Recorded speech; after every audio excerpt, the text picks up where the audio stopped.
Okay. Okay. So thank you very much, Dr. Manoj, for your kind introduction. And outset, I am extremely thankful to GM University for giving me this opportunity, respected Vice Chancellor and the dean and head of the department, Manoj, and the colleague, faculty colleague, Dr. Kumud Panigrahi, and my dear friend, Dr. Jackal Mishra, and also Sagarika Mishra, and faculty members from different parts of Orissa and India, and student friends, and also my panelist, Dr. Tapan Mohanty. So it gives me immense pleasure to share my thoughts on the impact of COVID on gender and livelihoods. So we're talking, as yesterday panelist, Professor C. Aruna and Professor Ashok Kaul has rightly mentioned about the different aspects of the COVID impact on gender. I don't want to go into those details, but I would like to just take your attention on some of the conceptual debates with reference to the idea of work from the perspective of gender, and also what is the nature of the relationship between women and work in different historical periods, and how to understand the nature of this relation between women and work in the context of the contemporary COVID. Just to take your attention, all of us know the fundamental debates on the question of the feminist epistemology and the feminist pedagogy, which primarily approaches the question of gender from broadly three important perspectives. The first one is known as the liberal feminist school of thought. Second one is known as the socialist feminist school of thought. The third one is known as the radical feminist school of thought, and fourth one is known as the ideology-based feminist schools. So the basic essence of the story is that, unfortunately, all these perspectives are victims of the orthodox understanding of the society. So in a sense, what I'm trying to highlight is that when you look at the liberal feminism, the scholars, they primarily argue that women are victims of the society, but the only thing is they should be given the equal rights. So they find answer in the form of equal rights between the gender. So that is their solution. So when you go into the socialist feminist school of thought, they primarily argue that it is access to the mode of productions and relations of production is the foundation or is the basis for the patriarchal prejudice as well as patriarchal ideologies. So therefore, they try to show the solution in the form of economic equality as an alternative to gender inequality. When you come to the third school of thought, which has become very popular in the context of the middle of the 20th century America, which is known as the radical feminism, which primarily argued that the patriarchy is a base and superstructure of the women's subordination, and despite of the higher education, despite of the employment of women in higher levels, but still women are considered as women, not as the agents of social change, not as the agents of the change in the larger society. So the basic question which bothered the radical feminist school of thought is that it is not only the economic opportunity, it's not that right to economic opportunity, right to education, or right to states are going to solve the problems of women, but the foundation of the women's subordination need to be looked at from the perspective of the ideology of patriarchy, wherein it is the ideology, like as Louis Althusser rightly uses the concept called the ideological state apparatus. So it is the different forms of the ideological state apparatus as religious ISA, family ISA, marriage ISA. These are the different forms and practices of the ideological state apparatus, which are primarily responsible for the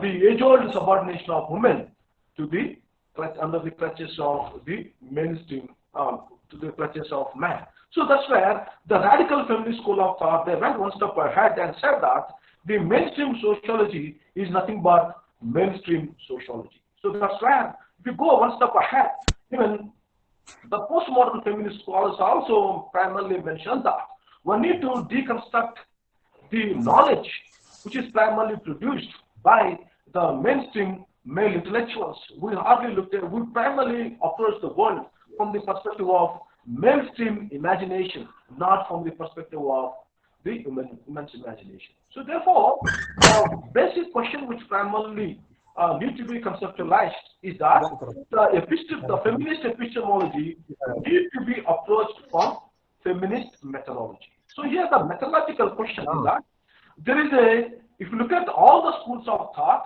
that is liberal, socialist, and radical, and followed by the identity-based feminist schools of thought, like you can say black feminism, let's say Asian ethnic feminism or Muslim feminism in the context of America, in the context of India, you may say the Adivasi feminism, Dalit feminism, and so on and so forth. So the basic idea here is that all the mainstream feminist schools of thought are known for approaching women's subordination from the perspective of the traditional age-old ideological assumptions, which primarily conceives which primarily accept the fundamental difference between the men and women. That's where one need to understand what are the fundamental limitations of the mainstream feminist schools of thought. So this is where, friends, I would like to invoke the alternative idea of feminism, which was primarily developed by the scholars like Ray Lesser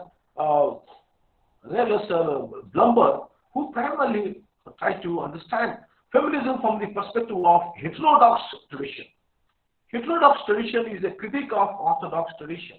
So according to Ray Lesser Blumber, she primarily argued that this whole idea of the women's subordination to the men from the perspective of work and livelihood is primarily a modern phenomenon. So if you look into the pre-modern societies, almost all the tribal societies, in all the pre-modern peasant and the tribal societies are known for organized from the perspective of women, where the women, those societies are known as, those economies are known as women-centered economies, wherein the women played a very vital role in the mode of production. And also the whole process of, it's impossible to separate work from women. So rather, work was equated with women. So the so-called privileged work. I am not talking about the household work. So why I am taking these two schools of thought is to highlight the fundamental difference between the orthodox idea of feminist understanding as well as the heterodox idea of feminist understanding, which primarily celebrates the idea that, which primarily argues that the woman was the center of the culture of work. Woman was the center of the culture of civilization in pre-modern era.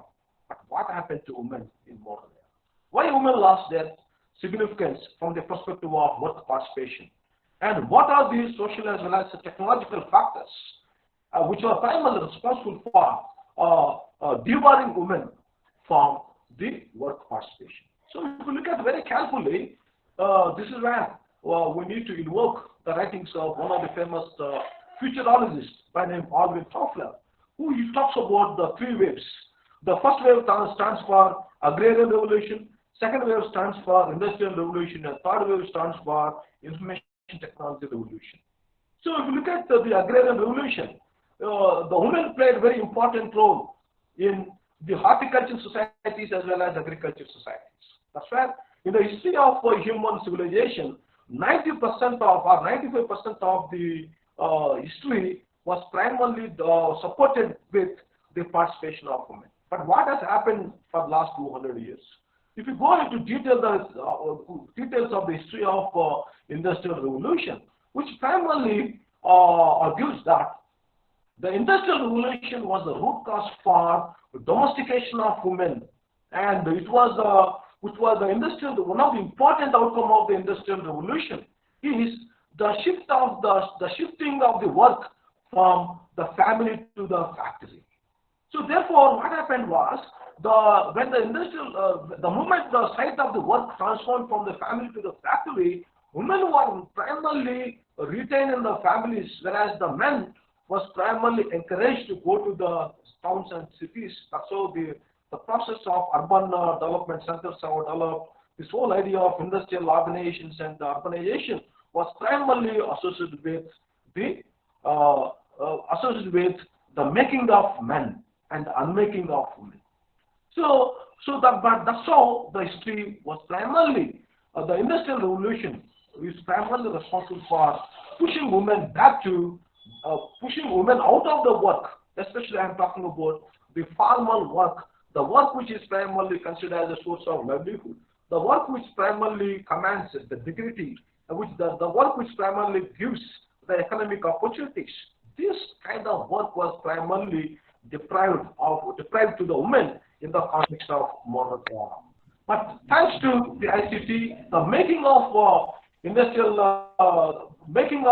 the information society from 1950s onwards, once again gave a space for women, wherein the women started, let's say, getting into the formal work in a massive manner compared to the industrial society. So if we say that the information and technology revolution gave a chance for women to reclaim her lost space.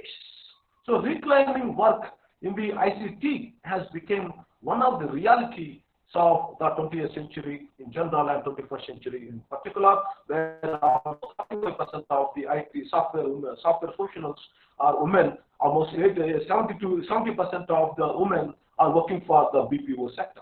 So what I mean to say is that the information technology revolution, and once again, has primarily led to the paradigm shift from the perspective of the work and the paradigm shift from the factory to the family. So all of us, we are working from families now, back to home. The work is back to home. That means wherever you have started, once again, the human civilization, thanks to the technology, at one level, is in a position to work from the home. But the question I'm interested to explain more seriously is what is the meaning of the COVID-19 for women. So this is let's say the basic essence of our lecture. So in order to provide you a kind of background, I have taken some of the clues from the history of work from the perspective of feminist epistemology and methodology, as well as from the perspective of women. So we are talking about women as the different schools of thought primarily implies that women are not a homogeneous category. So we have the women from upper class, women from middle class, and women from working class. So we are talking about the different classes of women apart from their ascribed identities, such as the race, such as religion and caste and region. But the point is that, friends, how the COVID-19 has primarily shaped the lives of women from different backgrounds of Indian society in general and Odisha society in particular. So if you go in detail, there are so many studies. Yeah, yesterday also our Honorable Vice Chancellor has referred to one or two case studies. Our Honorable faculty member, both Professor Aruna and Professor Ashok Kaul, has primarily given a number of empirical examples. But I wish to focus something related to the hierarchy of women and the hierarchy of work, and what is the nature of these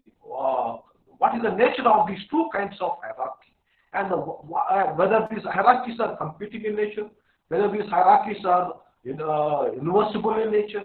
So let me explain some of my thoughts on the question of the impact of COVID-19 on livelihoods of women. As I said, we are talking about women. We can divide women broadly into two categories. First, women in the rural areas, women who are organized in the urban areas. So, what is the impact of women in the rural areas?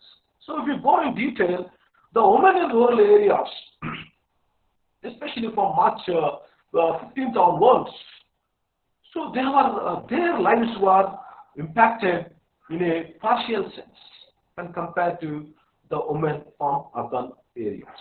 So what is the basis for my claim?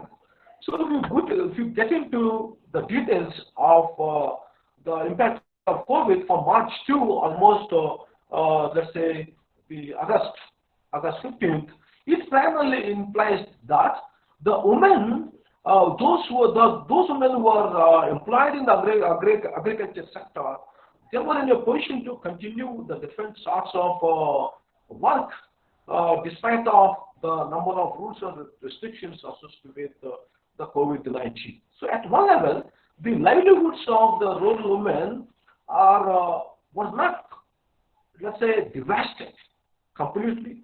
Their livelihoods were not destroyed with reference to the rural women. So here, the rural women, here, yes, there are a number of debates from the perspective of the mode of production debate in the context of the agrarian sociology. I hope, friends, I'm sure I'm audible. Am I audible? Hello? Yes, sir. Yes, sir. You're audible, sir. Thank you. Audible, so sir. Thank you, sir.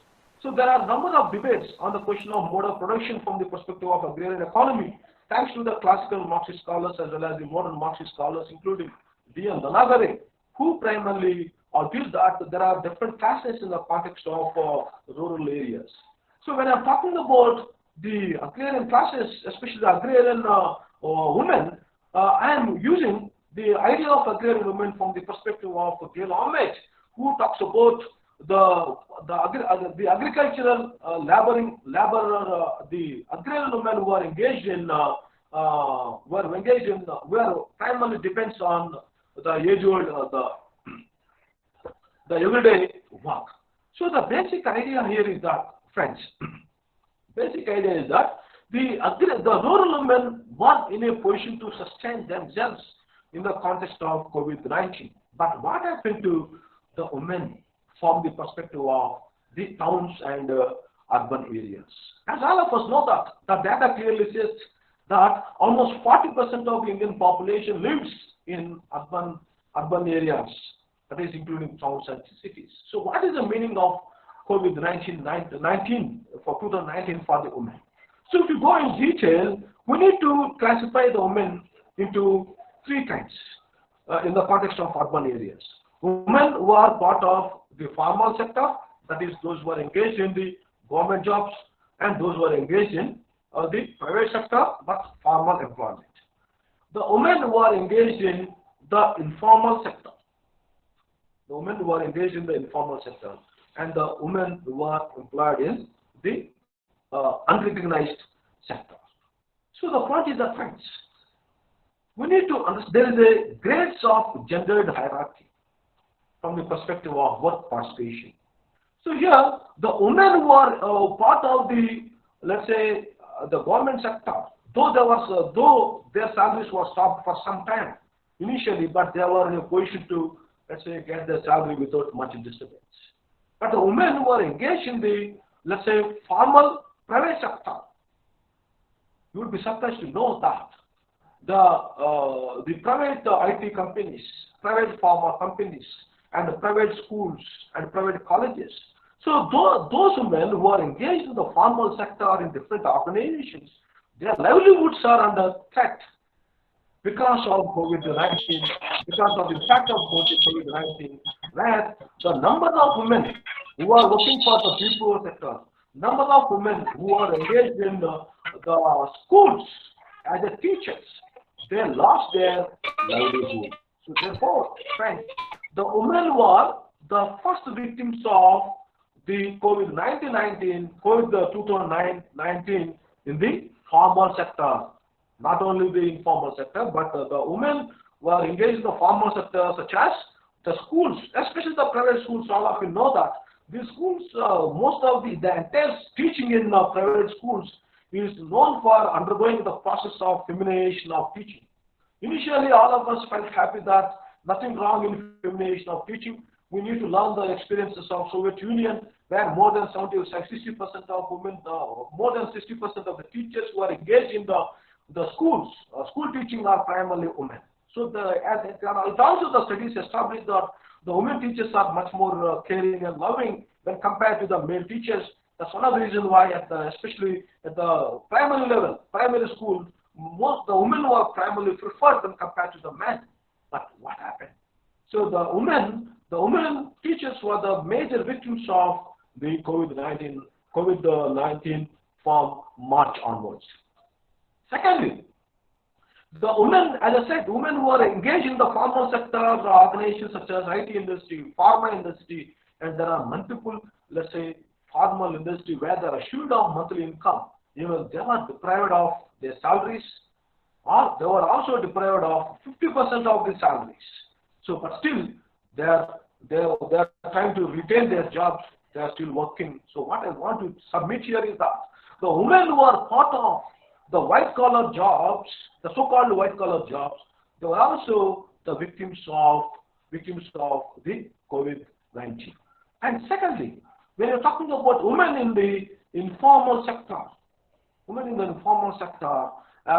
are the major victims of the COVID-19. I'm sure yesterday also some of our faculty members, they have referred to the studies conducted by Argentine universities and studies conducted by the UNO and the UNDP organizations.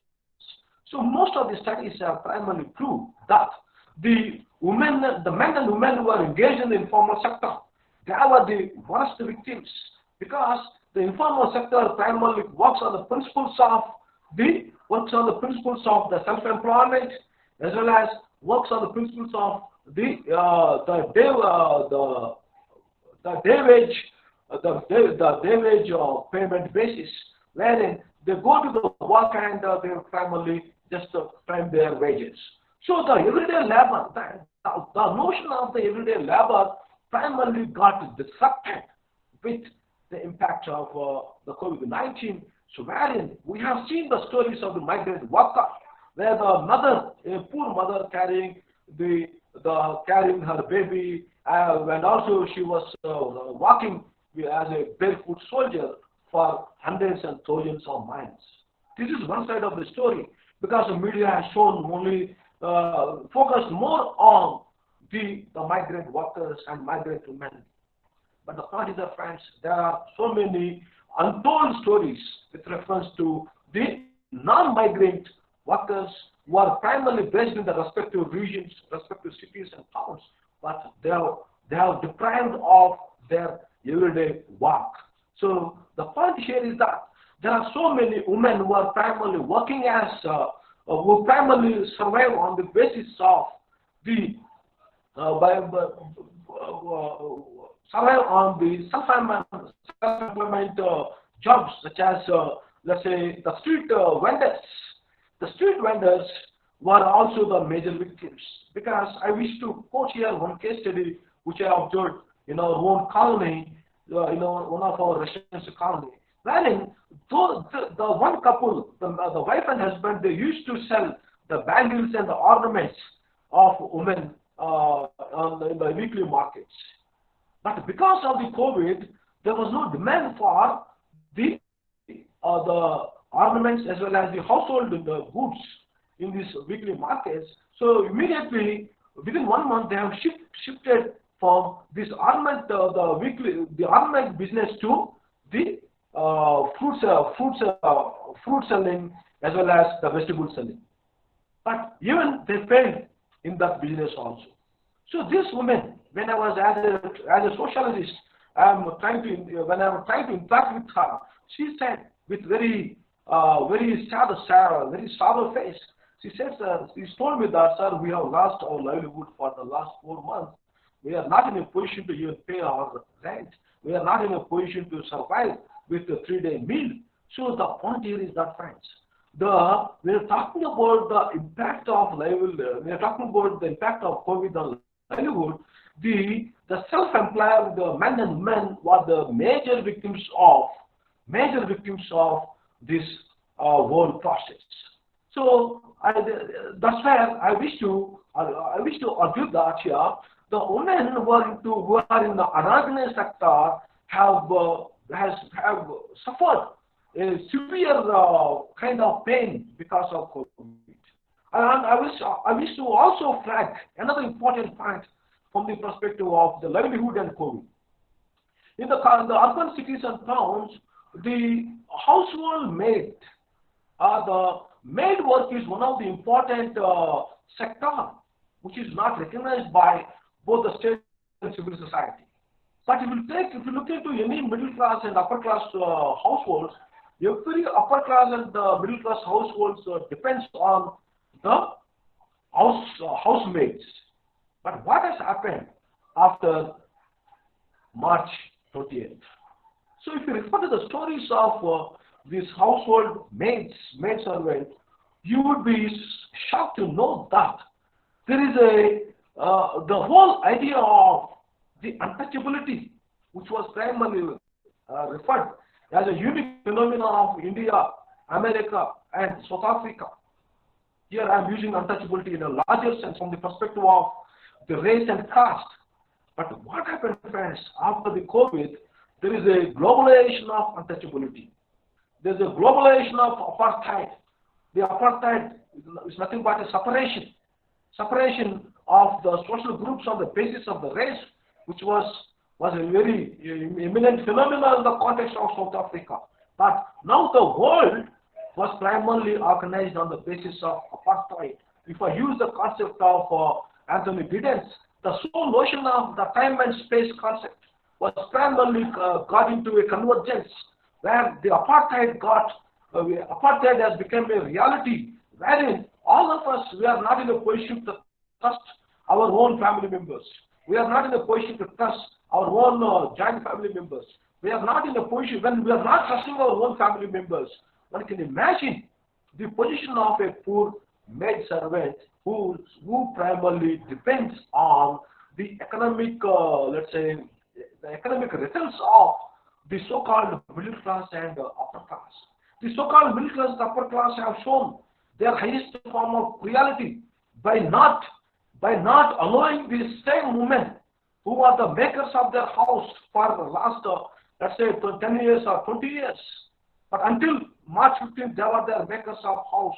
But suddenly, the so-called middle class, who are known as the educated people, we have PhDs, we are working in both the formal sector, both in the government and the private sector.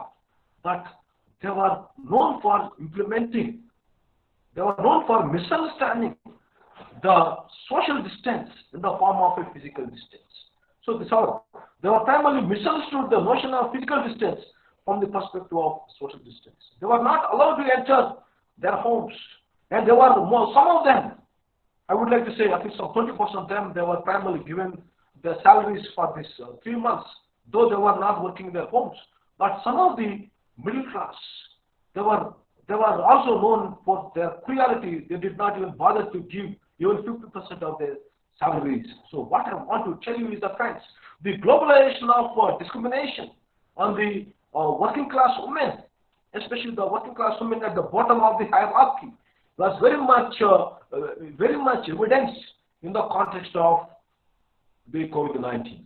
Now, another example I would like to, another important group who are also victims of the COVID-19 is that the young girls who are very much keen to go for higher studies after completion of their 10th standard, after completion of their 12th standard, and even after completion of their undergraduation.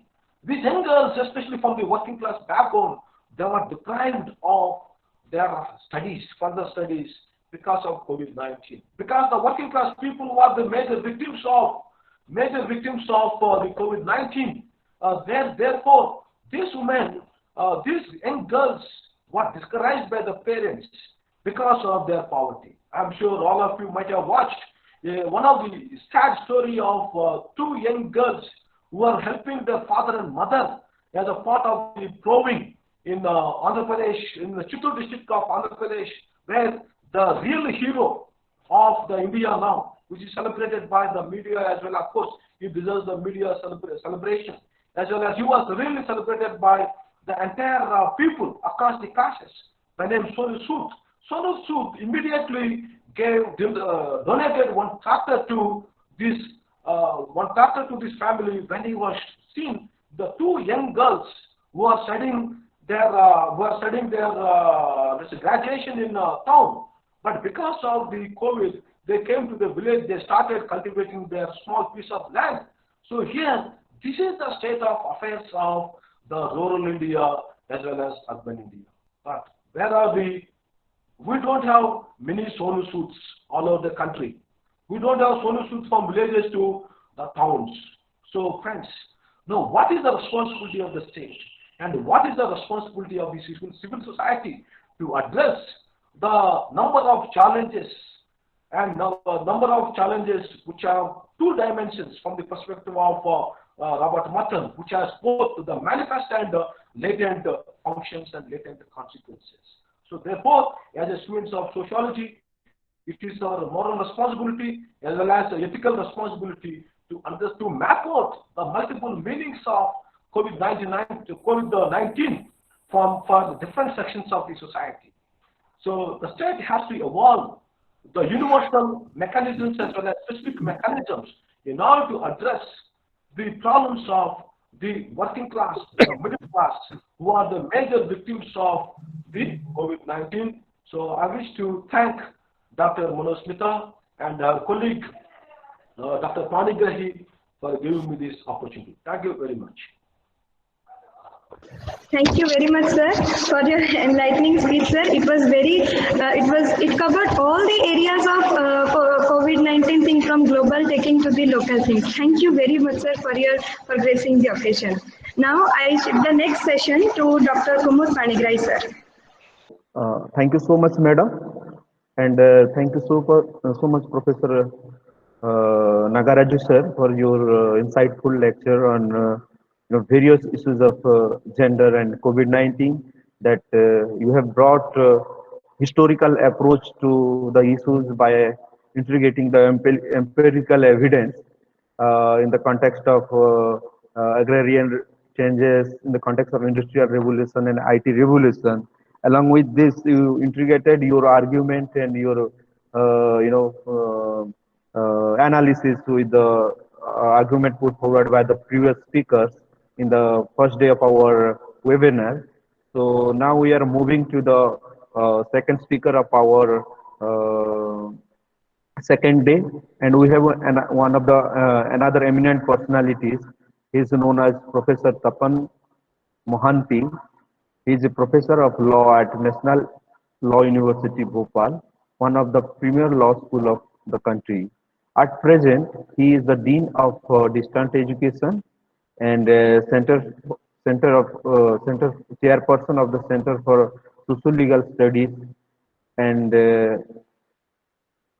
he has worked extensively in the area of globalization, tribal development, culture of consumption, besides sociology of law.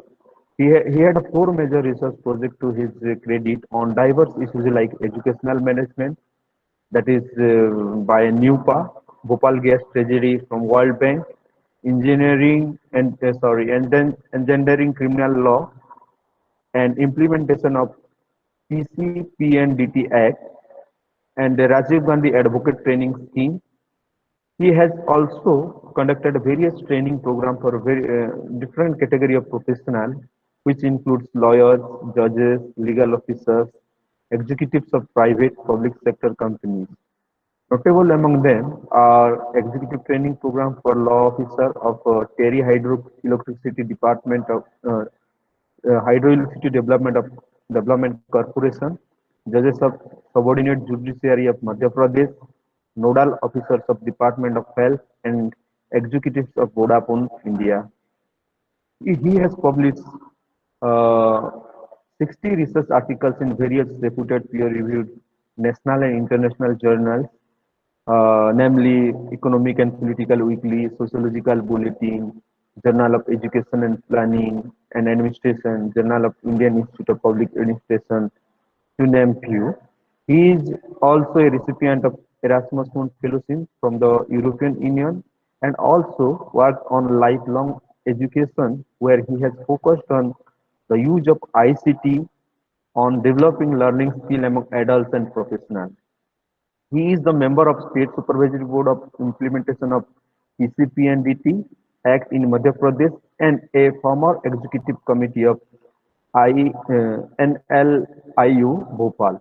With this introduction, I would like to invite Professor Mohanty to deliver his lecture. Sir, you are most welcome. So, very good afternoon to all of you. I am extremely happy to receive this invitation and be part of this interesting 3 days national seminar webinar. And thank you very much, Manusmita and Dr. Bikram. And thank you, Bikram, for providing me a very lengthy introduction, which I normally feel that it doesn't deserve, because normally you say so good things when either you are getting married or you are dead, since none of them have been here. So I think that was slightly off the top, but nonetheless, my sincere thanks also to my previous speaker, Professor Nagaraju, because he has made my task easier, simply because he was kind enough to give a broad highlights into the issues pertaining to this COVID-19 and its impact. Right. So now let me, before I begin, I must take a detour to there are a large number of people who may be from outside Odisha, but I always feel that if you want to thank somebody, or if you want to rebuke somebody, you must speak in your own language, right? So with this liberty, I would like to take that liberty and speak few lines in Odia. I hope it should not offend others. In the sense that first and foremost, they say in about Odisha that Utkalasya Samadesha Nasti Nasti Mahitole. There is no better country, that state or land than Odisha. And in the Odisha, Sambalpur has a very significant place. But within the significance, what is more important to that, there are three great people who I would like to name, and I would like to say the name. They are Veera Surendra Sai, Gangadhar Meher, and Santa Kavi Bhima Bhoi. And they are important for us because Bhima Bhoi is one person who once said, and I just quote him, despite the idea of, to explain the idea of compassion. And Bhima Bhoi says, and I quote, Praninko arata dukha apramita dekhu dekhu keba sahu, moji vana pache narke padithau jagata uddhara heu. So this is what a compassion that he has left, he has described in this poem. And so was with the revolutionary spirit, that when the India itself was not aware, concerned about colonialism, colonial encounters, colonial problems. It was Veera Surendra Sai who made that revolutionary understanding by talking about taking the revolt right to these Britishers. So that is also created a very simple framework for that. And the third and most important one is, of course, Gangadhar Meher. In the early childhood of my life, when we started studying in schools, and in our Odia language, we used to learn this poem of Gangadhar Meher. And he was so prominent poet of Odisha that even great Radhanath Rai, he once, Fakir, in fact, Radhanath Rai and Fakir Mohan Senapati were considered to be the greatest writers, Odia writers. And it was Fakir Mohan Senapati who had said in reference to Gangadhar Meher that Barapali Desya Chi Gangadhara Mehera Tara Kavita Me Padi Gachu Dhera Dhera. And what was this impact? I just write when the world never thought about environment, it was the naturalist conception of Gangadhar Meher. And I like to quote that line from him, which has actually deeply influenced my childhood thinking.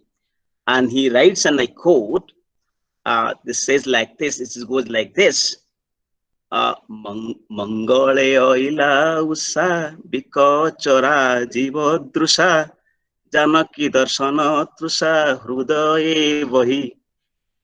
Right? So kara pallaveni haro mukta dhari upaharo satinko basavaharo prangone rahi. So this is the line which actually talk about the poet. And this is interesting in these lines, in those thoughts, they are relevant to us. And I would like to go on to say, I would not take in a more sociological one rather than this poetic expression of him. But my sincere thanks and gratitude to all three of them. And I end the saying those three as a tribute that Tava Mara Deho Gratitis Masano, Matra Jaso Dehi Tume Aishmano. So that is what the ideas of that. And now let's about what is the COVID actually now, and coming sociologically. The other day, Mahasmita, while introducing her work, said that I am happy that I learned my sociological imagination from Dr. Aruna. And I would like to tell that this sociological imagination is actually what? In the writings of C. Wright Mills, sociological imagination is the quality of mind that allows the individual to link between his history and biography. So it is in this context, one would like to know that what type of sociological imagination that we would have, or that we could think in understanding and examining the dimension of sociology, and particularly in the context of COVID-19 and its impact on gender. So in the last day onwards, so we have been consistently thinking about this impact, and my previous speakers have very beautifully have brought some aspects. But I think what are the three key important aspect parameters that if we need to take or examine the aspects of impacts of COVID on internationally and in India, that one issue is three, and I take was 5 E's. The first E is the economy or the employment. So this economic dimension is significant because economy is changing, or employability is changing because of the pandemic. And there are a lot of literature available how this economic, particularly that, as my previous speaker was talking about, the economic dimensions of women working in unorganized sector. The second aspect is that education. And many of us now, because today we are in the webinar, the reason is that that we are using an ICT methodology, ICT method to connect ourselves. A large number of students are turning or learning these aspects today through the mobile, through this internet, and that also created a long-term digital divide, where there are two different type of division of people. It was Marx who said the world can be divided in terms of the haves and have-nots, but you can also say that we can also look at the division in terms of those who have access to information, internet, and those who do not have access to internet. So that is the second dimension of about the education and the impact of COVID-19 on education. The third aspect, as far as the impact of COVID is concerned, called emergencies of health. Now, what is obviously this pandemic has significantly disrupted our health dimensions, our medicine, access to medicine, medical professionals, and the challenges that this the pandemic has posed to our health. So therefore, there are the dimension of health. And apart from these three E's, we'll look at the next agenda is that empowerment. That how the process of development, the process of welfare, the process of growth intended to empower the vulnerable, especially the women. Now, what has happened with this pandemic? That with the sinking economy, the sinking space, and the sinking opportunities has led to the dismantling of our efforts in terms of providing empowerment opportunities to the women in India. So the fourth the aspect you can talk about as far as our the impact of COVID and concern. Now the last one, which is also very significant to this point, a point of our discourse today, is the aspect of the eradication of violence. And yesterday some definitions, some meanings were made when we talk about this, and we are thinking that how this violence has led to a large number of women suffering rather silently in their domestic homes, and an increasing number of domestic violence. You would be happy to note that yesterday Professor the Vice Chancellor, Professor Pati, while discussing, has given us a and through the slides that increasing number of domestic violences across the world and more so in Latin American countries. So if you take into those accounts, so you find these are five is interesting, the 5 dimensions of 5 E's, the aspects of education, the aspect of employment, the aspect of emergencies of health, the aspect of empowerment, the aspect of violence, eradication of violence are 5 significant units that you can talk about in terms of COVID. But those are generally also applicable to men as well. But women provide a very distinctive space, a distinctive understanding for us, for variety of regions. And why gender becomes significant to us? Because our understanding of in the male and problems of male in a patriarchal world order has its own limitations. So gender provides us an opportunity to look into the issues of vulnerability, the issues of discrimination, the issues of inequality. And I would like to say, and go ahead and further to say that why this gender-based violences are significant to look at it, because it creates what is called inequalities. It was Karl Manning who once said that the inequality is a myth. It has never been realized in the history of mankind. But all of us would know that the salient feature of human society has been to search for inequality, to create an equal world, to go for what we call in law of equality, justice, and liberty. So that has been fundamental issues. But unfortunately, the gender issues, if you look at it, you will find the case of inequality. In my many studies where I talk about the idea of PC and Pinditi Act, I had looked into detail in case of Madhya Pradesh and many other states where you find there is a significant declining in what is called child sex ratio, that is the ratio of male-female children. And this significant decline talks about how you are giving unequal treatment to the woman in terms of their education, in terms of their nutrition, and so on and so forth. The second aspect why it is women also gendering important, because this inequality also creates inequities in society. And these inequities are in terms of this talk about the structural inequities, the functional inequities. Now, I am very fond of saying that what is the distinction between equality and equity and equality. Many of you have been students or would be students, and I take the opportunity and pleasure to sharing with you that when I was a student, like many of you, I would not have known the difference between equity and inequality, between equity and equality. And then I remember as a very interesting story that is spring from Panchatantra, which is said to my grandmother to me, which talk about the story of the Stork and the Jackal. And well, you know, the Stork and Jackal become friends.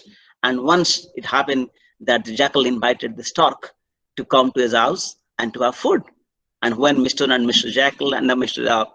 Stork and his family came, they found to the astonishment beautiful mutton curry, but it was given in a plate. And before the Stork could take one bit, the entire plate was finished by the Jackal. The same thing happened when, as a revenge, the Stork invited again the beautiful mutton curry, but it was inside a what is called a pot, like surai.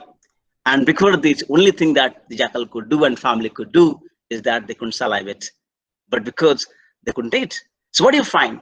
The plate was the same, the place was the same, the food was the same, but the access was different because there is a structural difference in terms of their metamorphosis in the metabolism, which didn't allow one party or the other to functionally fully enjoy the one, because what is on this?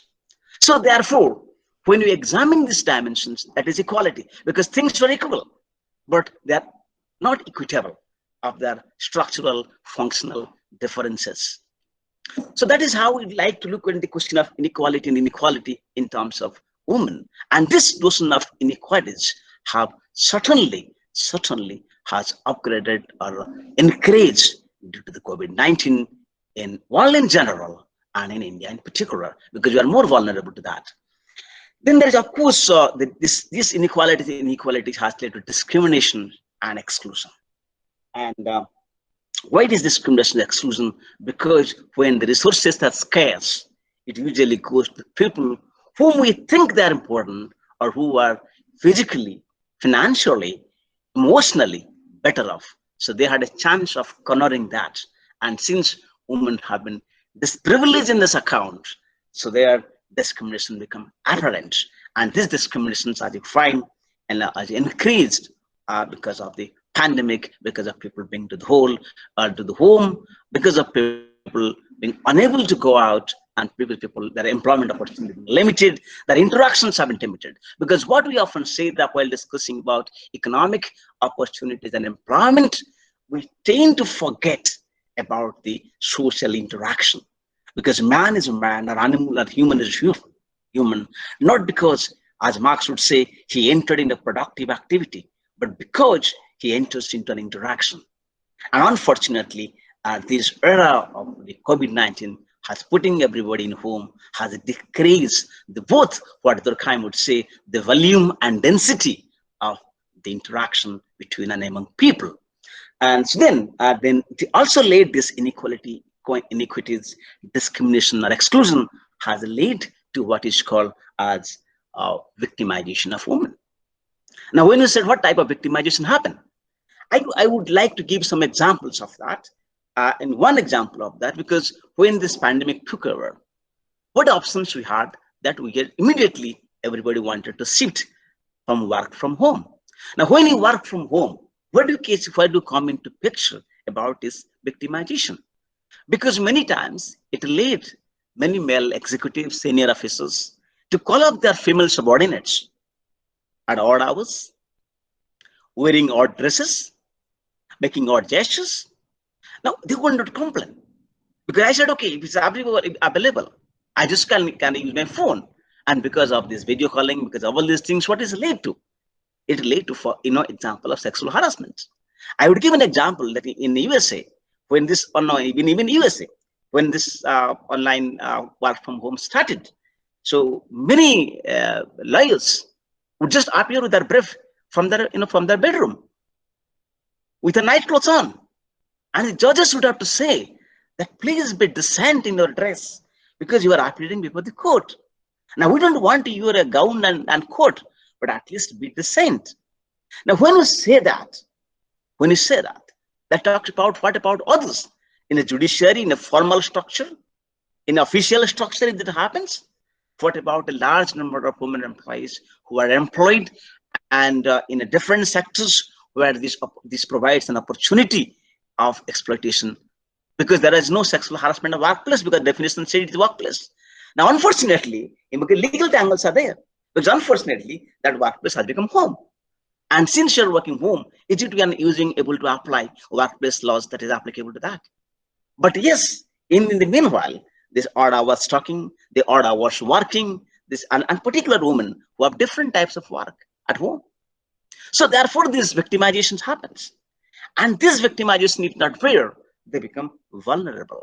And they become, then if they do not, then starts violence. And I don't get into the details of this violence because other people have discussed. But what you tend to find within the schema of violence and victimization, there are certain issues I like to highlight upon, because there are issues of biological, psychological, and sociological. When I said biological inequality, biological discrimination, biological victimization, biological violence, of course it means the physical violence. Of course it means women are differently placed than men in terms of their biological seat of biological makeup. And their problems are different from that what a male would face.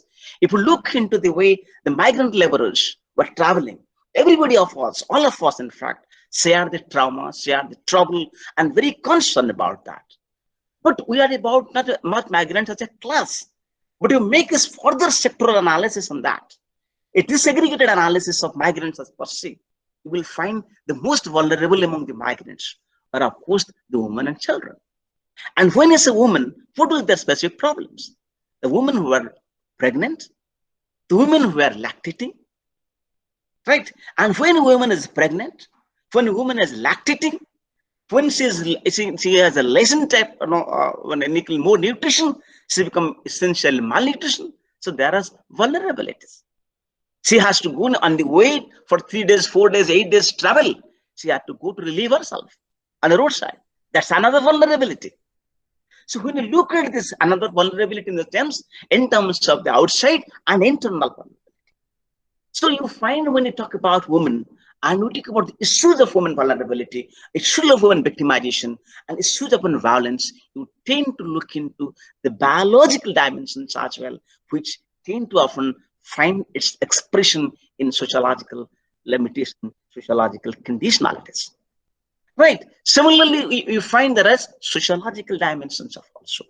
Because when you look at home, many of the women who have left their home primarily, not being, any argument or to be side, many women, young women who preferred not to stay with their in-laws' house have left their house with their husband.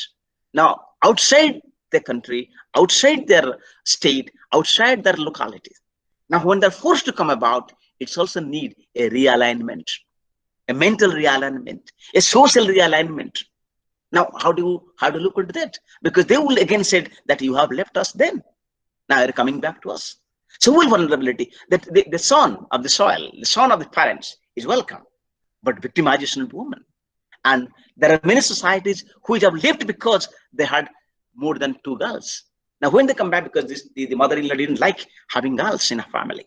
Now that family comes back again and they find, okay, not only you are coming back, you are coming with 2 daughters. Now, are they welcome in the home street? Probably many times not. And even if they are, there is a conflict. So when you look at sociological inequalities, and there are the independence is lost, the economic, domestic independence, social independence. So when you look at these dimensions in sociologically, look at these dimensions in a holistically. So that is why the position of women would be vastly different from the position of a male. Now, of course, when I say the third dimension of it, psychological. So how do you look at psychologically about it? Because as you see, this in hierarchical place, and many people who are discourse on gender would say that gender, the violence or gender understanding is not usually always physical. There is also a dimension of psychological. And that is why when I say domination is psychological. Now, when you look at the psychological dimensions of it, you find the vulnerability of women in terms of she's displacing from one place to other, displacing from one home to another, displaced from one kitchen to another, displaced to the one vulnerability system to another bigger vulnerabilities. Because her economic independence provided her with a degree of certainty, with a degree of fortitude, with a degree of independence. Now that has been jeopardized because many women who are using unorganized sectors, small and medium industries have certainly left rudderless, certainly left to lots for their own. And that economic vulnerability, because that was economic independence provided them protection. Now in the absence of that economic protection, they are more vulnerable and more subjected to domestic violence, to other forms of violence, even to what is called nagging, and so many other actors you can fact about it. So that is why when they found this solace outside their home, within the workplace, because many women work not because it is a part of employment or given financial independence, but they work because they want to get out from a claustrophobic atmosphere of home, get out from the constant nudging and nagging. They want themselves to feel what is called a self-empowered. And this is all, this is self-appreciation. So when they do their work, they find themselves as a self-value. Now, all these things which provide its medium make of woman has suddenly that mask of protection has gone because the pandemic has taken away the economic and social safety network they used to have in and around them. And it is in this context one need to examine, and particularly in the dimension of poverty, because when you come out of it, what happens is poverty. Now, those who are studying economics would know that poverty creates a vicious circle. Now, the vicious circle of poverty, of course, mean in case of urban women, in terms of unemployed women, in terms of slum women, that they get married early, have early children, get into work early, and the lack of education, lack of employment, lack of income, and more children. So this is a vulnerability. This is a cycle of poverty. And in fact, it is poverty is the greatest enemy of all these issues. And to say that in the line of Gangadhar Meher, I would love to quote him, because that man at that point of time had said so beautifully. And in describing his own poverty, he said, and right, because in Sanskrit, they said, Bhuvukshita king na kurte papam kena danaha niskaruna bhavanti. So who is hungry? What he doesn't do. And Magha in his right, Kiratarjunam writes, Magha writes that, Bhuvukshitaham na vakshati vyakaranam. Who is hungry? And of course, if you are hungry, I guess 12 o'clock you might be hungry. If you are hungry, you become hungry. And you don't listen to any knowledge in that. But essentially, if you look in Gangadhar Meher's language, he says, and I quote, that Daridrata pankapurna mojivana sara sansara jalada jale abila udara. Right? That was what Gangadhar Meher wrote that times. That my life, he is like a naturalist poet. He says he compares his own life to like a pond. And he said in the pond, my life is like lotus. But unfortunately in the lotus, which stands for the uj, punk. So the punk are that type of this, the daldal, what they say in Hindi, they had actually made my life, my poverty is miserable. So the miseries of poverty, he has described or explained in those lines. And that is why I said poverty the greatest enemy. And more so in case of somebody was asking, trying to make about widow women, about women. And I think poverty is more so in case of women because of various socio-political economic factors. Only recently Supreme Court has said that yes, women, according to Hindu Succession Act, women also have equal share in the family property, in the practical property. But before that, we have very limited women with the property. And there are n number of works, particularly the gender economists who had worked in those lines had said the most vulnerability because lack of property, lack of land rights. Bina Majumdar writes in her work, lack of land rights, and that is what is disinherit women from that property, and by extension, it put them. And this case is more so in case of widows, though Hindu succession and much before that Hindu laws would say the widows are the property. Widows estate we call in Stridhan. But even the widows estate, more of them are theoretical rather than in practical. And the most, of course, women are vulnerable. And within the degree of hierarchy of vulnerability, the widow's woman is more vulnerable than anyone else. So I don't need to buttress that point further, because what I am trying to tell you about not supported the current many of the data, because we have not yet worked on data, because our data that we are looking forward are very, very limited.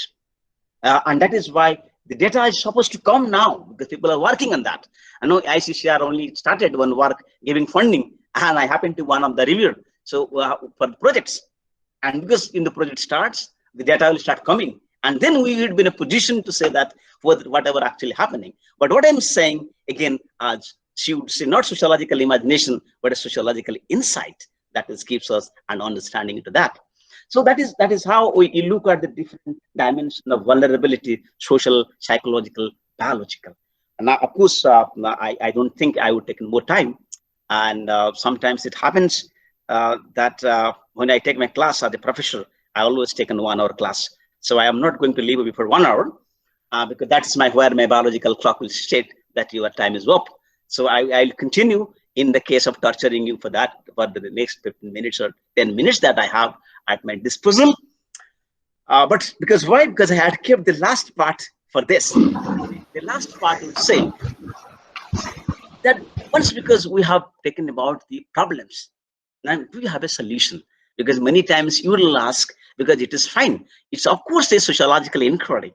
It is also a research to find out the problems. That is why in our work we used to say that there is a statement of problem.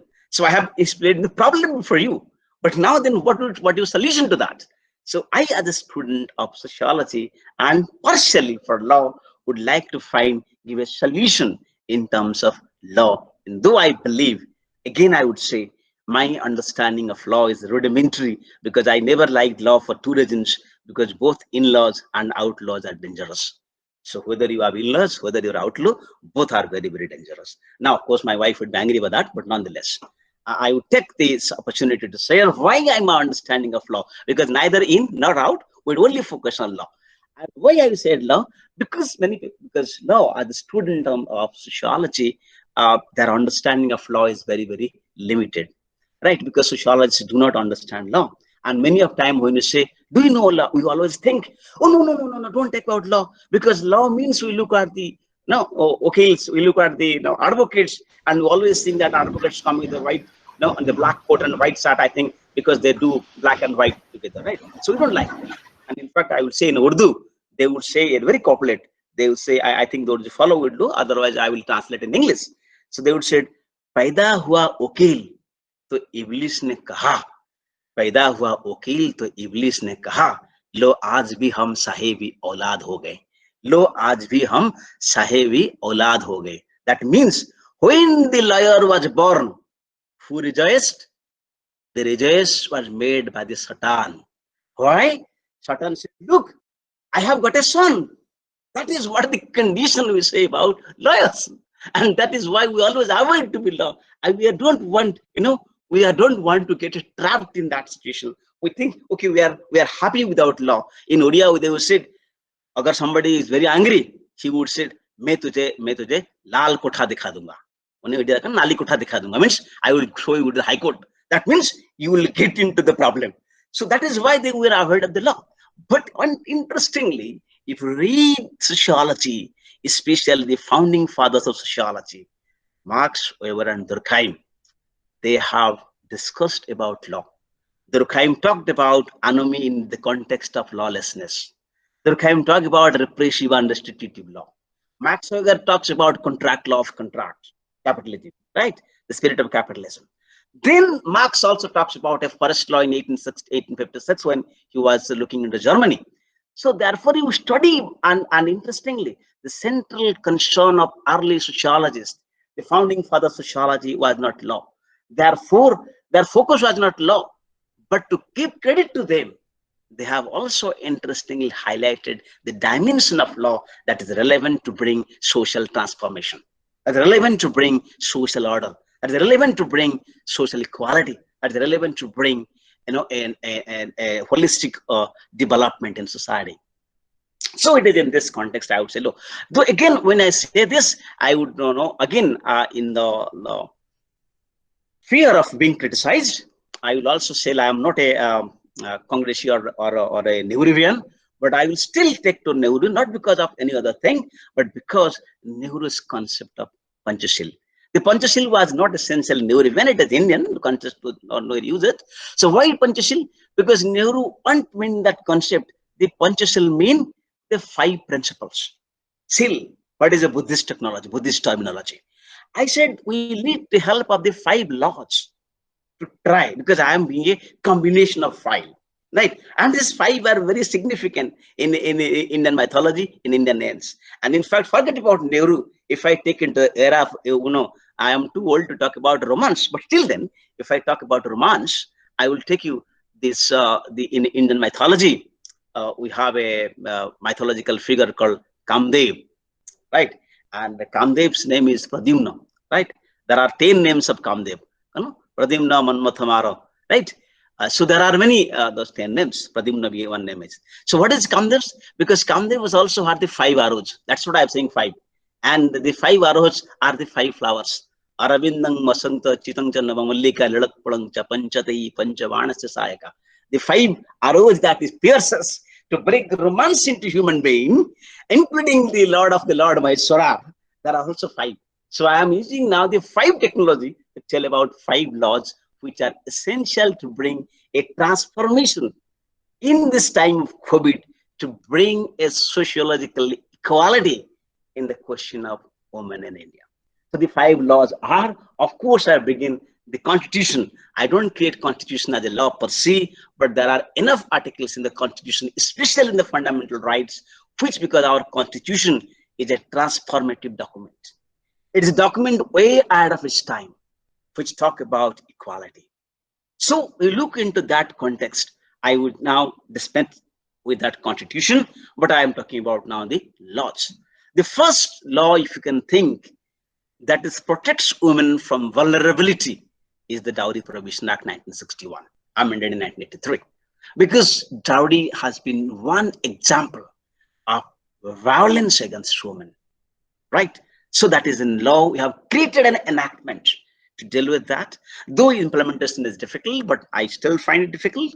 But we have created an legal instrument to allow people to fight that vulnerability with the help of a law. Second law you can think about is the Domestic Violence Act.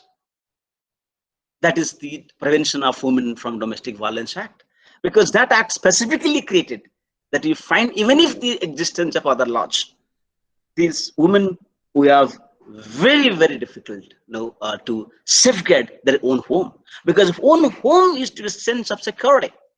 Unfortunately, that sense of security that we find in our own home, that sometimes I call this provides an illusion of safety, but that mask of illusion is no longer there, because it become a constant field of abuse, destruction, chaos, anarchy, and total victimization.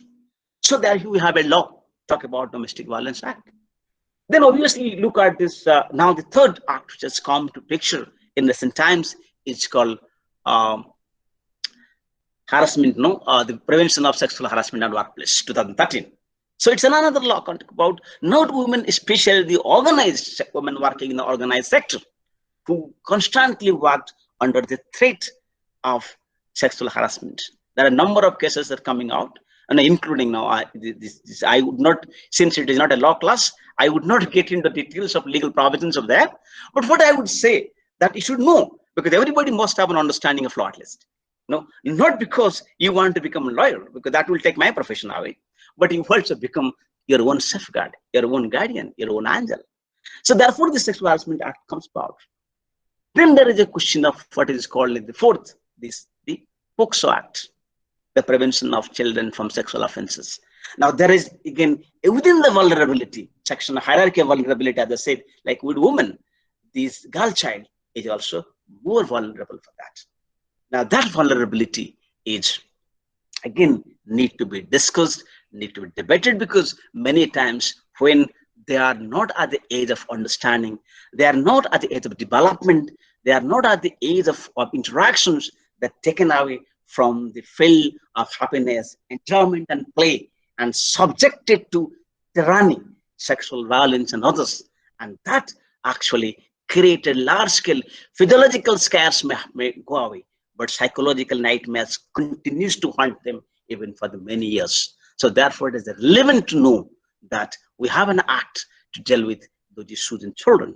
And last but not least, I would of course say that whether you take about your own choice, that the PNDT Act or the PNDT Act, which talks about protection of not a female feticide, because sometimes we make a distinction between feticide and sex selection.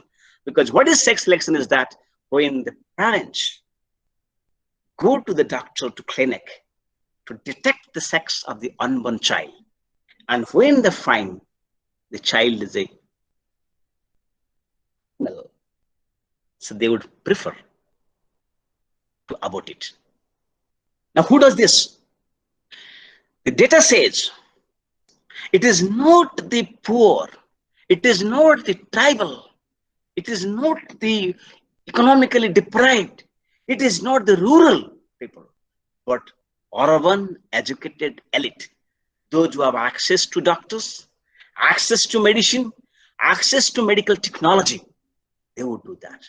In fact, many of you as sociologists would know that when I used to teach sociology to many students, I used to say that modernization, and I used to say that modernization, what is the definition or meaning of modernization?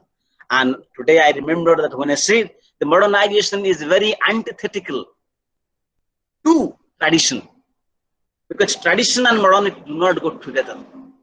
When a tradition changes, it gives modernity. You change our is Sardar, taking our beard and shed and we can become saved one. It's modernity because the tradition is changing. When I am putting shirt, pant, ties, I am becoming changing my attire from modernity, from traditional one. But in this case, what happened? A traditional thinking, what is called putrarthe kriyate bharya, or the wife is created to give birth to a male child. So the idea of a son preference syndrome, which is a traditional, is perpetrated by using the modernity of medicine or medical equipment. So it is an unholy alliance of tradition and modernity. And this law is there to break it. Now I think if we take all these 5 laws together, I am sure again that it is not going to bring a drastic, holistic, substantive transformation. I am not very happy about that, because if law has been changed, there we had a very changed society. But unfortunately today, the law doesn't change much. But fortunately for us today, if we are able to discuss these aspects, for example, as I say, vulnerability of women, of menstruation, if we're able to discuss because it's of the law, that gives us the liberty to express, the protection to stand and speak, freedom of speech. So therefore, inherently, I believe it may not bring a wholesome, diverse, significant transformation, but if we take them together, I am sure a small transformation can be brought. And if those who are listening to me would be able to bring that small transformation, I'll be very, very happy with that. But before I conclude, I'll stick till 2 more or 3 more minutes to say why I am saying this.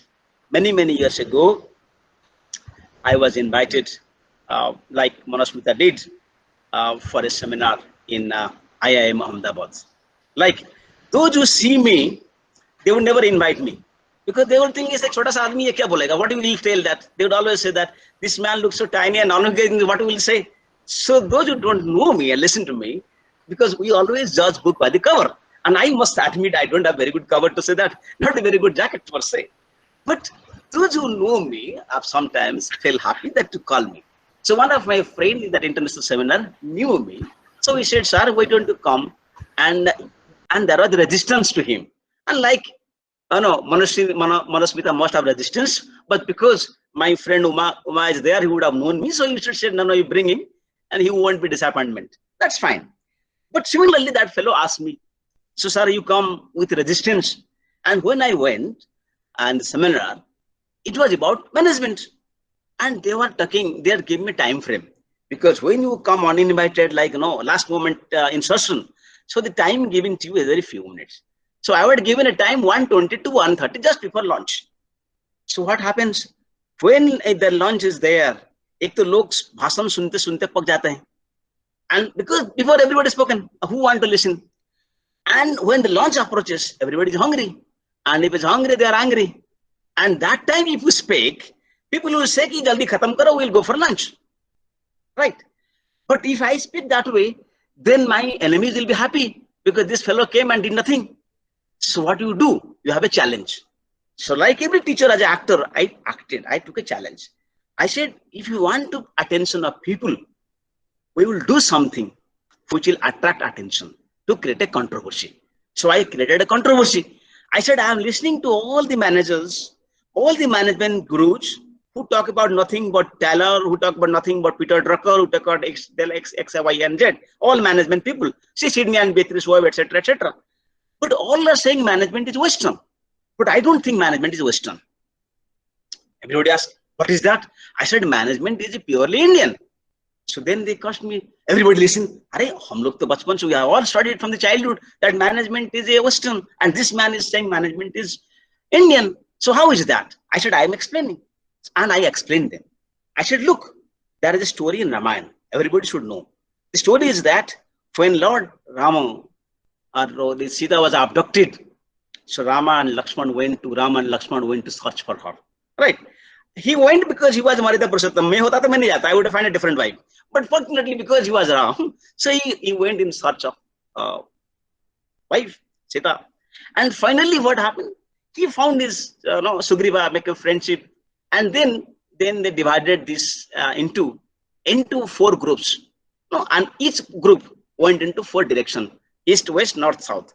The south people who went, that had Jambavan, Sugriv, Angad, Hanuman, Nal, Nil, etc., etc. Right? And when they approached, they found some evidences. In law, we say evidences of Sita going beyond the sea. But who will find it? Who will go beyond the sea? Sugriv said, I will go, because he was a leader. And he was not a leader like our leader, right? He was a very good leader. He said, if something has to be done, I will do it. But Jambavan said, no, no, no, no, you don't go because you are the king. If you go, then something happens. So we will all disperse. You are the unity factor. So I cannot afford as a minister to let you go. Then Jambavan said, he is like our Bikram young man. Jambavan said, I will go and fight. Then he said, no, no, no, no, no, no. You are the Jubraj. If you'll go, then people will say that it is a conspiracy. Because you are Shautala son, in Odia will say it like that is. So you are Shautala son, you are a son of other mother. So that is a conspiracy. And again, if you go, something happens, who will become Yuvraj. So you cannot go. Now, when two people who are willing to go, you stop them, natural people will look at you. So they looked at Jambavan. But Jambavan was very cunning also. His wise. He knew his defenses. So he said, I want to go. I can go also. But the problem is that I am become old. If I go, I can reach. But I don't know whether I have enough strength to come back. The result is the same. If you go and don't come back, so the result is the same. So then what to do? They asked Jambavan. They looked here and there. And they found in distance corner on a stone, Hanuman was sitting. So he asked, go and tell Hanuman. So tell Hanuman. Hanuman says, who am I? How can I do this? And then there was a discourse goes on between Hanuman and Jambavan. And after that, Hanuman jumps. With Tulsidas writes, Jai Hanuman Gyan Gun Sagar. But within that discourse, what happened? I said, why Hanuman, who was unwilling, went to Bhakas? Because Jambavan did what we call in management motivation. He motivated Hanuman to go. And if motivation is not management, then what is management? So motivation was there in Ramayana. And that is management. And therefore I said, it is important to understand management has roots right into our Hindu mythology and story. And that is why everybody, of course, clapped. That's they realized it. But why did I share with you? I share with you with this line because I also expect the same spirit of Hanuman in you to create a just, fair, equal, gender-neutral society. If that can be done with this 1 hour of my lecture, then I will be extremely, extremely happy to have contributed immensely to this seminar, to the society, and to myself. Thank you very much. Thank you, sir. Thank you very much, sir, for your thought-provoking ideas. And we are privileged to have a speaker like you, sir. Thank you. Thank you so much, sir. Now, to the next agenda, we have the open session. I hand over to Dr. Umut Panigrai to handle my colleague to handle the open sessions. Sir. Thank you so much, Mohanty sir, for your insightful lecture by putting different argument, different theoretical approach, and moving from story to theory to empirics, and with your bilingual approach. That it was highly interesting and insightful to us and our students. And so now we are moving to the final session of the day, that is the question answer session, and we'll begin with Professor Nagaraju sir. So, sir, you have a couple of questions. So you would like to attend the question together or one after another? Yeah, as you wish, yeah. Okay, sir. So we'll take two questions, sir. Yes, please. So, sir, the first question is for you by Swapna Binduki. She is the student of sociology from GM University. Her question is how the COVID-19 crisis has, increased gender inequality. Okay. Okay. And another question is raised by Swagatika Disri on social causes of pandemic. Sir, you can attend this too, then we'll go. First of all, this, can you just recall the first one? First question. Sir, how the COVID-19 crisis is increasing gender inequality? Okay, thanks, sir. Yeah. See, the idea is very simple. The COVID-19 is attacked the livelihoods of the people because, as all of us we have seen, the global economy itself is primarily crippled. So the impact can be seen on the nation as well as in the regions. So therefore, the impact of the COVID-19 from the perspective of economy is very much vertical in nature, from global to local. As some of our sociologists, they say they use the concept called the local. So I would say that there is a localization of COVID. So now the point is that when most of the people, they lose the, let's say, livelihood, the women were the major victims. Because whenever there is an economic opportunity, generally the employers, they prefer men compared to women.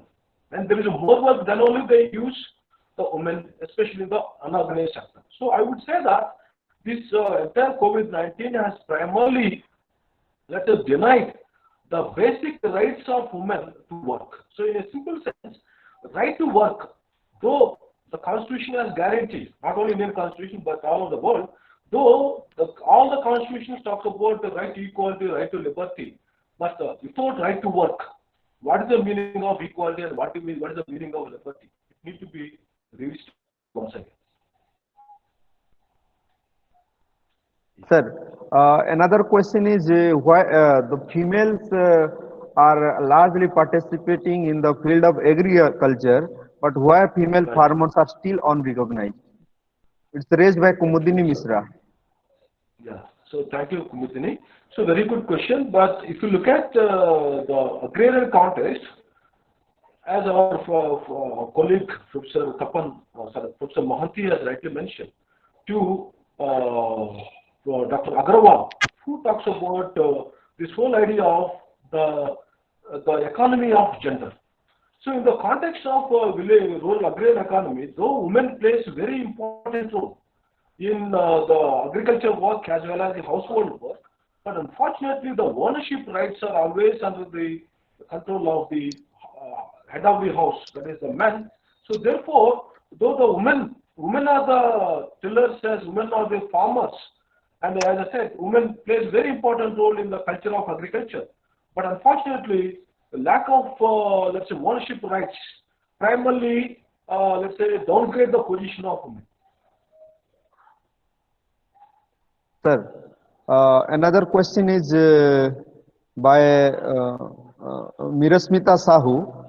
With increasing kind of internet connectivity and people uses of internet has been increasing. So in this context, the internet harassment and sexual abuses of women has increasing day by day.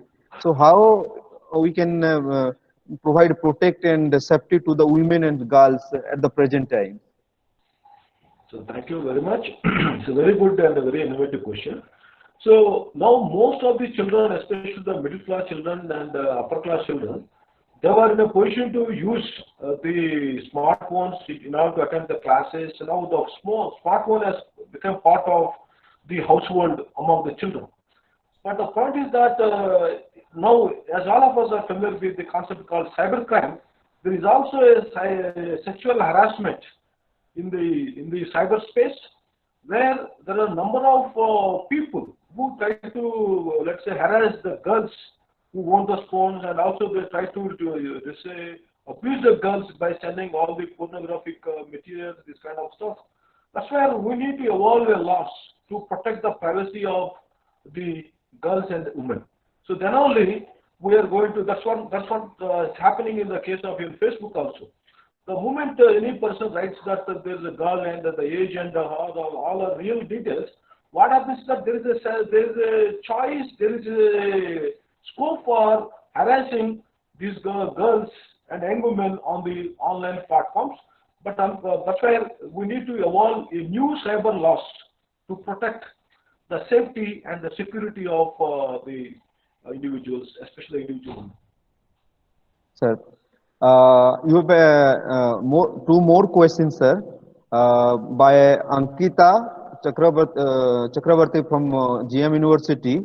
Our question is, as you suggested in your lecture, that people belong to the informal sector are largely affected by the COVID-19, but what could be the solution or policy measures to respond to the problems suffered by people in the informal sector? So my only suggestion is that it is the responsibility of the government to evolve new policies in order to encourage the work participation of women. So the best one can learn some of the best practices from the rural development programs which was started in 1956, and also some 10 years back there was a national rural employment, Mahatma Gandhi National Rural Employment Program. So the only way, as the present government is also talking about the skill in the mission, we need to evolve the economic clusters all over the countries, all over the country, so that the local youth, local men and women, they will be in a position to find out some jobs. So that is one thing. And also there should be, the government should protect the basic, the fundamental interests of the self-employed people. See, unfortunately, the self-employed persons and the women who are working as housemaids and all, they were not considered under any, they were not protected under any law. So therefore, what happens is that it is always very easy to abuse these kind of people. So therefore, my reading or my solution is that the state has to first of all legalize the work of the maid servant, and there should be also a kind of minimum guarantee, let's say minimum guaranteed wages. The government has to assure the minimum guaranteed wages. That's how we are going to protect the interest of the women who are working in the informal sector. Sir, the last question for you for the day is, do you think that the pandemic situation has brought any kind of changes in the normative expectation in the division of labor in the family, especially in connection to the married couple? Of course, the point is that earlier, that's why if you look at the sociological history, it clearly says that this whole question of the Holy Family was very much, which is celebrated by all the religious textbooks, whether the Hinduism or Islam or Quran or Buddhism, all the spiritual texts are known for celebrating the family. But if you look at from the perspective of the materialistic understanding of Karl Marx, or also from the perspective of the radical feminist perspective, the family is one of the first source of oppression in the case of the women. So here, my reading is that after the COVID-19, even the women who are employed, who are part of the formal sector, they were also succumbed to different forms of oppression as well as discrimination. Because they were at home now, they are also forced to, they have to meet the expectations of husband as well as the in-laws. So in a way, the home for women, it creates much more burden compared to her workplace. This is my stand. Thank you so much, sir, for your insightful discussion towards the question of our participants. May I now request Professor Tapan Mohanty, sir, to respond to questions raised by participants. Sir, so you have also a couple of questions, around 10 to 15 questions, sir, but we have merged certain questions which are similar. So one question is raised by Mira Susmita Sahu. Her question is, what are the impacts of COVID-19 on the socio-economic life and psychology of transgender? And yeah. Sir, so you would Yeah. like to respond one by one, sir? Sir, Yeah, continue. I would not be lengthy. I will Sure. just be a few points. Yeah. Sure. Thank you, Mira. That's a very valid question. And there are a lot of work that's going on looking at this transgender, especially because they also are vulnerable among the vulnerables. If I can call a fourth world country in a third world society. So, but this impact has been various, because very much so, because they couldn't go out. They couldn't express themselves. They are like many other roles. They are also psychosociological loss to them. But specifically, you cannot say that it is men and women, because if the transgender distinguishes themselves only in terms of sexual preferences, then that is applicable, that is available, as to everybody. So nothing specific per se. But yes, as they are more vulnerable than others, so their vulnerability has certainly gone a few notches above than what they had to. And that is why the courts have also looked into this matter, and in many judgments, including Nash Foundation case, the courts have also tried to bring a semblance of justice to them. And I think since the law has taken the step, the next step is to bring sociological transformation or social transformation of that. Thank you. Sir, another question is raised by Sasmita Sahu. How women are being treated in terms of their health compared to the male counterparts during pandemic? Well, especially there is nothing much to say in the sense, because whenever women are ill in our society, first of all, they don't inform others. They try to suffer silently unless until it has become too big, then they only inform. So in any case, they are in that way they suffer.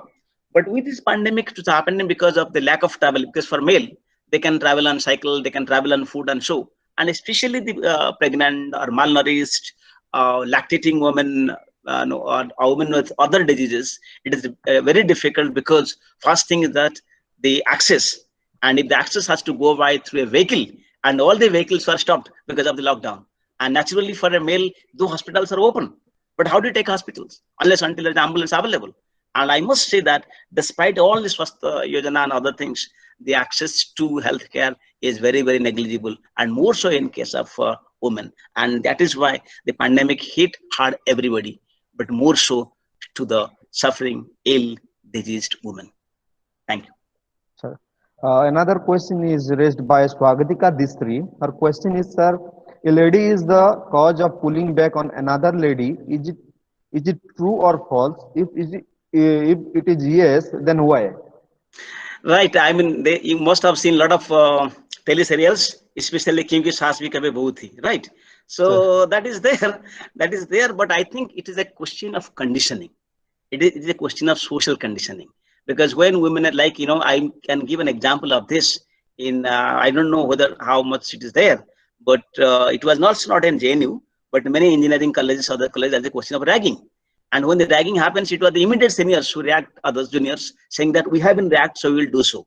And it is a question of both a sick mentality and social conditioning. And therefore, many evidences is found. It is not the father-in-law, but the mother-in-law. But that is be unto exaggeration, because that is why sociologists, we are not going to make sweeping generalizations. There may be cases here and there, but I generally feel women are generous, kind-hearted, and caring. And if that happens, I consider that as an aberration than a reality. Thank you. Sir, another question is raised by Manisha Misra, that women in Indian society are not homogeneous category. They cannot be put into the watertight compartment of homogeneity. So there is a inequality and hierarchy and discrimination among women in the context of their caste, in the context of their religion and other social category.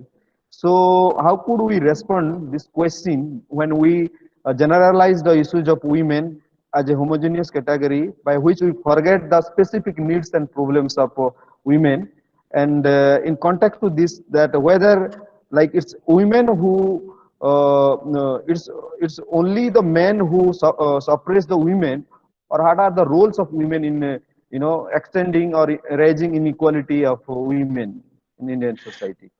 Right, it's a very lengthy question, but it's more of an observation. The second part I have already answered. Hard women have been becoming a pressure of the women themselves. But it's again as a social conditioning. But yes, you are true that there is no homogeneity, because not only in India, any other country, anywhere in the world, there is these women do not constitute a homogeneous community. For example, even in our own society, look at tribal women are better placed in terms of their social status in their society than an urban woman.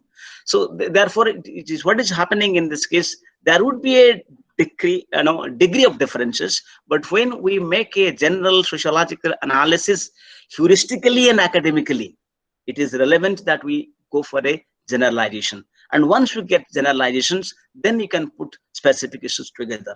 And it's a fact that a tribal woman cannot be compared with a urban literate woman. A married woman cannot be compared with unmarried woman. An educated woman cannot be compared with an uneducated woman. And the educated woman with job cannot be compared with the educated woman without job.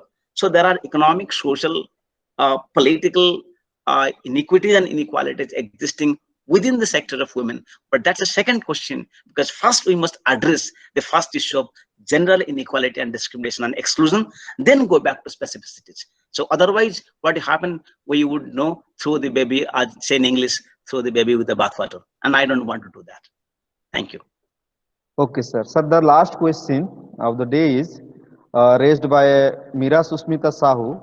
During pandemic, it has been evident that domestic violence against women is increasing. So, what will be the policy measures by the state to respond, also by the community to slow down it? Look, this is a very relevant thing, whether it's a pandemic or not. Only pandemic means that there is only added because men are when they're home, so the demands increase. Because when you're outside, your demand for food, a demand for care, a demand for support decreases. And of course, inside home, sometimes it happens because it's a family time.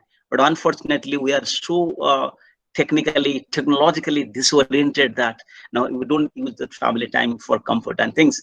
And when you two together stay, a fight, a notch, a dissension, a difficulty become essential. And whatever it is, pandemic or otherwise, I don't think a government policy can help us, except that government can say there is a Delhi police issues when say if there is a crime, if there is a problem, your neighbor just ring the bell. So there are simple community support mechanisms, and I think it's more than the government policy. It is sensitization of people, and there is a community awareness. And when there is sensitization of people, community awareness, and community involvement and participation in dealing with people who are becoming violent, aggressive, or in conflicting, that intervention is required. I don't think that intervention should be drastic, subversive intervention, rather than the intervention should be sensitive, intervention should be caring, and should be compassionate. So as we develop our own compassion, care for a neighbor in law, we call our neighborhood responsibility. And in fact, somebody says, my neighbor is my extension of my family. Other than when we have extended family in terms of community, we as a human beings, as social beings, we need that strong component of community participation. And I think the only the suggestion as sociologist I can do, if I can call myself sociologist, is to generate that sense of responsibility, that sense of compassion, that sense of awareness, and that sense of care. Thank you. Thank you so much, Mohanty sir, for insightful discussion. So now the time for to move for formal vote of thanks, and I would like to I would like to present the formal vote of thanks of the day. So the most deserve for the formal vote of thanks of the day are our esteemed speakers and participants. Without their presence, this event would not have been possible. And therefore, I like to extend my hearty thanks to Professor Gundimeda sir for finding his valuable time to attend our webinar and providing his insightful critical argument towards various issues related to women and COVID-19. And sir, your discussion and your critical argument would help us and our students to reflect the ongoing everyday realities and to reflect in our everyday life, to respond to questions and challenges. Also, your suggestion will help us to writing in your report by which we can suggest our policymakers to respond to the contemporary challenges suffered by our community, specifically the most marginalized section of our society, women. So thank you so much, sir, for your participation and your presentation. Again, I would like to thank Professor Mohanty, sir, for his insightful and critical argument and discussion you provided by bringing up theory from Chira Itmil to the poetry of Gangadhar Meher, and also some legal aspect that you brought through analyzing and providing instances from our constitution. So sir, your insights and your argument would be helpful for us to reflect on the contemporary issues, and also it would be helpful for us to look after the ongoing challenges by which we can grow as a sociologist to develop our sociological imagination in more critical manner to reflect sociology in practice. and also it will help us to write in our report to suggest the policymakers to respond to contemporary challenges through a sociological perspective. So, sir, thank you so much. And now I'd like to thank our participants for your. Now I'd like to thank our participants for spending your valuable time, and for this long hour from 11:30 to till 1:30 you joined, and raised various questions and with your patience, and thank you so much. Now I'd like to thank Dr. Vikram Kesari Misra sir for his constant support and cooperation to organize this event. Also, from yesterday to today, you are sitting from morning and also encouraging us in every time and every episode. So thank you so much, sir. So now I'd like to thank our some of the eminent personalities of our university who had constantly supported us and also motivated us to organize this event. So I'd like to thank the registrar of our university, Sri Girish Chandra Singh sir, for his constant support.